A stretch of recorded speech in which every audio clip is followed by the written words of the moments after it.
Salut à tous, ici Amazing. Marvel nous sort enfin un nouveau héros sur le grand écran, Ant-Man, un personnage qui n'a rien à voir avec les dieux, les milliardaires et les monstres verts qu'on a l'habitude de voir. Son costume est spécifique, son pouvoir l'est encore plus, son histoire, au contraire des comics, s'incrustait difficilement dans le monde cinématographique. Normalement, Henry Pym, le premier homme fourmi, joué par Michael Douglas, a créé Ultron. Normalement, le film Ant-Man devrait sortir avant les Avengers 2.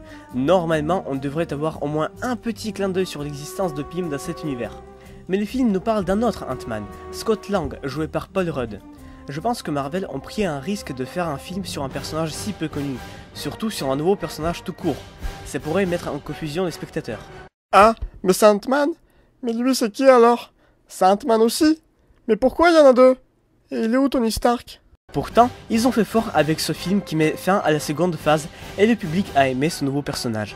L'histoire classique de la naissance d'un nouveau super-héros, en plus de l'origine presque exacte du personnage, est présente. Devant l'écran, on sait que c'est un Marvel, mais on a l'impression de regarder quelque chose de différent. Quelques easter eggs sont présents dans le film, mais surtout un renvoi direct vers le monde de Marvel et précisément vers les Avengers. Ça fait plaisir de voir que maintenant tous les films s'unissent dans un seul univers. Parmi les personnages, à part les deux Ant-Man, on voit la fille de Hank, Hope, jouée par Evangeline Lilly, qui, comme certains d'entre vous l'auraient deviné, enfilera le costume de la guêpe. Les fourmis sont eux aussi l'élément important du film et du concept du personnage.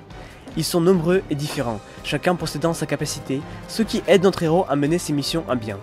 Les scènes les plus drôles sont liées avec ces petites bêtes. Rien que de voir Scott appeler ses fourmis volantes Antoinette, Anthony en anglais qui fait un jeu de mots avec Ant la fourmi, nous met déjà le sourire aux lèvres. La bande dégénérée de Scott elle aussi renforce le côté humoristique de l'histoire. Le film mérite d'être vu, même si quelques défauts sont présents.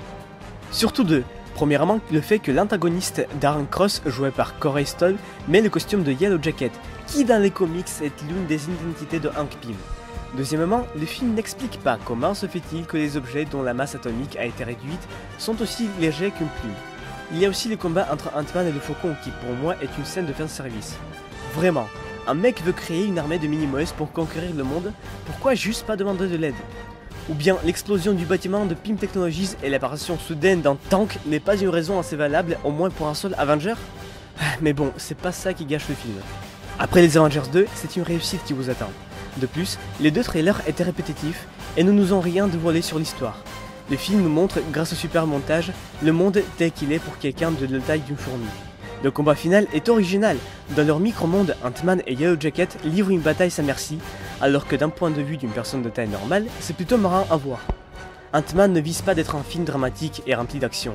Scott Lang est juste un gars qui se retrouve emporté par le courant d'événements, alors que tout ce qu'il veut est de revoir sa fille. C'est un film chaleureux, drôle, beau et intéressant qui me donne envie de voir la suite et les futurs crossovers. Pour finir, après les titres, on retrouve deux scènes de fin.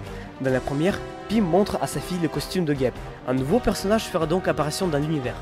La deuxième scène nous montre le Faucon et Steve Rogers qui ont enfin retrouvé Bucky, le soldat de l'hiver, qui apparemment est coincé dans une espèce de mécanisme où je ne sais pas trop quoi. C'est là que Samuel parle de quelqu'un qui pourrait les aider. Il fait bien allusion à Ant-Man. Ce petit événement se passe après la dispute de Steve et Tony, l'événement qui nous mène tout droit vers Captain America Civil War. Voilà mon avis sur le film Ant-Man. Et vous, le film vous a plu? Écrivez dans les commentaires et n'oubliez pas de partager. C'était Amazing, à la prochaine.